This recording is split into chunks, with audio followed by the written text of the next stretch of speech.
Assalamualaikum warahmatullahi wabarakatuh. Bismillahirrahmanirrahim. Sebelumnya perkenalkan, nama saya Khairul Abidin.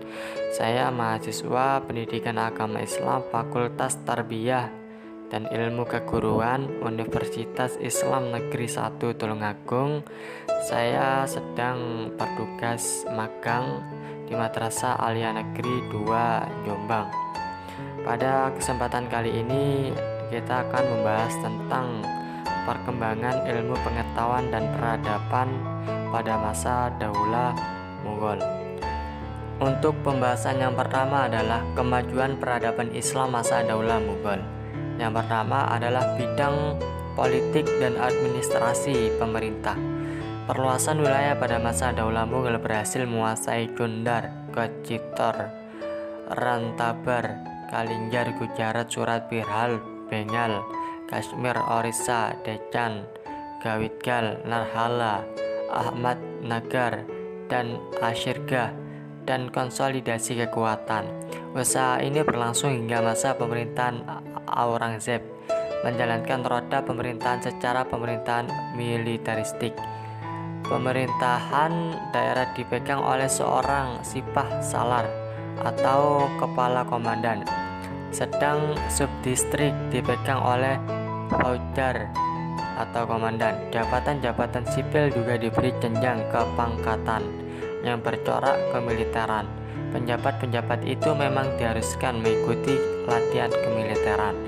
Akbar menerapkan politik toleransi sulakul atau universal. Dengan politik ini, semua rakyat India dipandang sama. Mereka tidak dibedakan karena perbedaan etnis dan agama. Politik ini dinilai sebagai model toleransi yang pernah dipraktekkan oleh penguasa Islam. Pada masa Akbar terbentuk landasan institusional dan geografis sebagai kekuatan imperiumnya yang dijalankan oleh elit militer dan politik yang pada umumnya terdiri dari pembesar-pembesar Afgan, Iran, Turki, dan Muslim asli India. Yang kedua adalah bidang sistem ekonomi. Terbentuknya sistem pemberian pinjaman bagi usaha pertanian. Adanya sistem pemerintahan lokal yang digunakan untuk mengumpulkan hasil pertanian dan melindungi petani. Setiap perkampungan petani dikepalai oleh seorang penjabat lokal yang dinamakan Muqaddam atau Patal. Kedudukan yang dimilikinya dapat diwariskan, bertanggung jawab kepada atasannya untuk menyetorkan penghasilan dan menghindarkan tindak kejahatan. Kaum petani dilindungi hak kepemilikan atas tanah dan hak mewariskannya, tetapi mereka juga terikat terhadapnya. Perdagangan dan pengolahan industri pertanian mulai berkembang. Pada masa Akbar, konsesi perdagangan diberikan kepada The British East India Company atau IEC, yaitu perusahaan Inggris India Timur, untuk menjalankan usaha perdagangan di India. Sejak tahun 1600 Masehi, mereka mengekspor katun dan busa sutera India, bahan baku sutera, sendawa, nila, dan rempah, dan mengimpor perak dan jenis logam lainnya dalam jumlah yang sangat besar. Yang ketiga, dalam bidang agama. Pada masa Akbar, perkembangan agama Islam di kerajaan Mughal mencapai suatu fase yang menarik, di mana pada masa itu Akbar memproklamasikan sebuah cara baru dalam beragama, yaitu konsep din ilahi. Karena aliran ini, Akbar mendapat kritik dari berbagai lapisan umat Islam. Bahkan Akbar dituduh membuat agama baru. Pada praktiknya, din ilahi bukan sebuah ajaran tentang agama Islam, namun konsepsi itu merupakan upaya mempersatukan umat-umat beragama di India.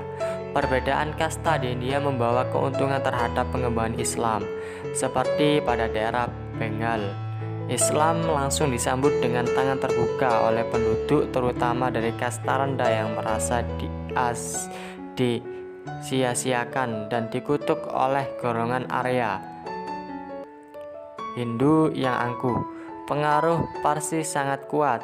Hal itu terlihat dengan digunakannya bahasa Persia menjadi bahasa resmi Mughal dan bahasa dakwah.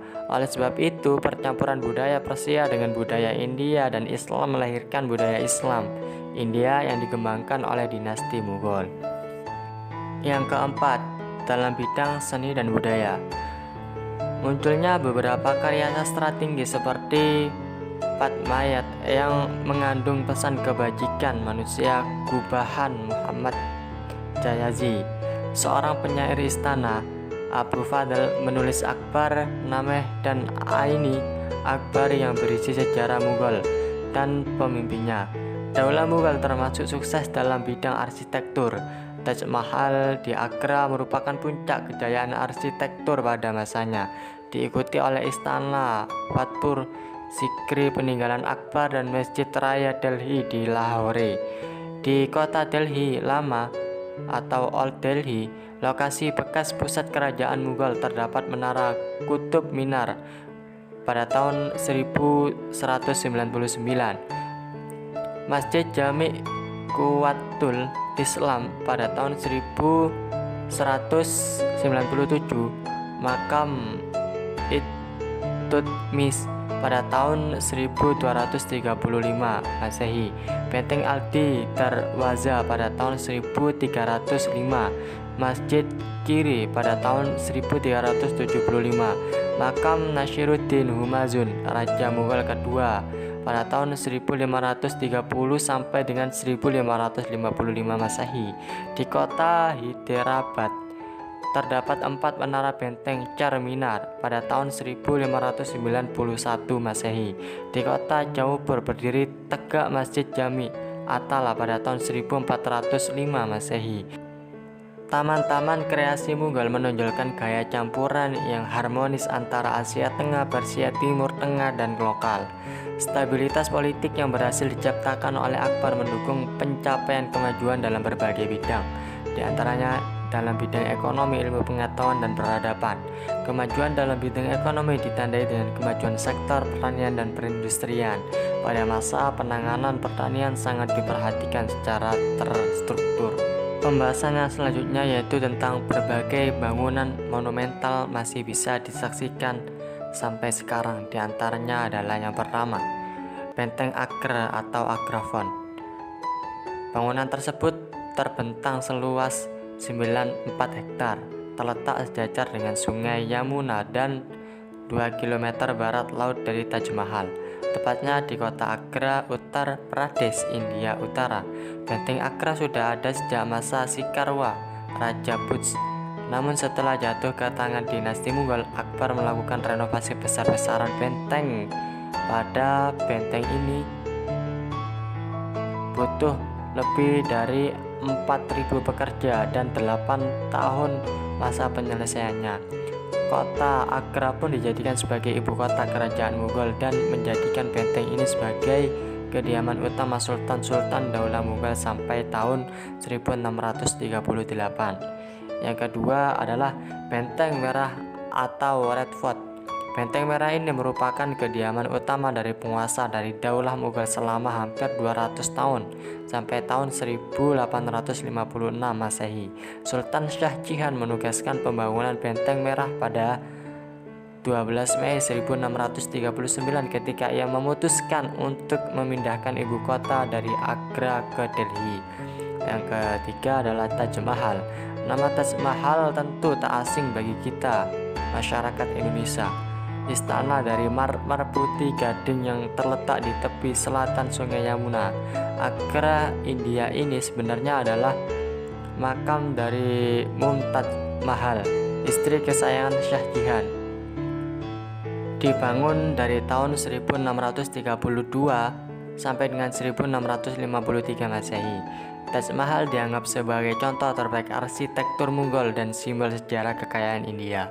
Yang terakhir adalah Masjid Jama atau yang keempat, merupakan salah satu masjid terbesar di India. Masjid ini dibangun oleh Sultan Mughal Shah Jahan antara 1444 Masehi dan 1656 Masehi. Masjid ini menjadi masjid kerajaan sampai akhir periode Mughal. Masjid ini juga salah satu masjid terbesar di India. Halaman Jama' Masjid Jama' mampu menampung lebih dari 25.000 jamaah.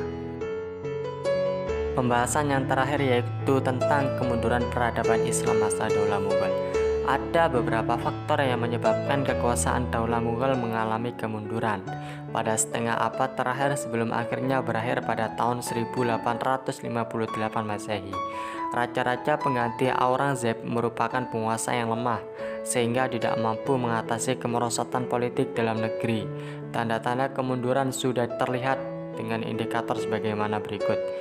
Indikator internal, tampilnya jumlah penguasa lemah, terjadinya perebutan kekuasaan, dan lemahnya kontrol pemerintah pusat. Eksternal, terjadinya pemberontakan di mana-mana seperti pemberontakan kaum Sikh di utara, gerakan separatis Hindu di India Tengah, kaum muslimin sendiri di timur, dan yang terberat adalah invasi Inggris melalui IEC. Dominasi Inggris diduga sebagai faktor pendorong kehancuran Mughal. Pada waktu itu, IEC mengalami kerugian. Untuk menutupi kerugian dan sekaligus memenuhi kebutuhan istana, IEC mengadakan pungutan yang tinggi terhadap rakyat secara ketat dan cenderung kasar. Karena rakyat merasa ditekan, maka mereka baik yang beragama Hindu maupun Islam bangkit mengadakan pemberontakan. Singkatnya, kemunduran Daulah Mughal disebabkan karena faktor-faktor sebagai berikut. Yang pertama, terjadinya stagnasi dalam pembinaan kekuatan militer. Yang kedua, kemerosotan moral dan hidup mewah di lingkungan istana yang mengakibatkan pemborosan dalam keuangan. Yang ketiga, pendekatan yang dilakukan oleh Aurangzeb terlalu kasar terhadap toleransi umat beragama, sehingga konflik antar umat beragama sangat sulit diatasi oleh sultan-sultan sesudahnya. Yang terakhir atau yang keempat, semua generasi penerus Daulah Mughal pada periode terakhir adalah orang-orang yang lemah dalam kepemimpinan. Terima kasih, demikian materi kali ini, semoga bermanfaat. Wassalamualaikum warahmatullahi wabarakatuh.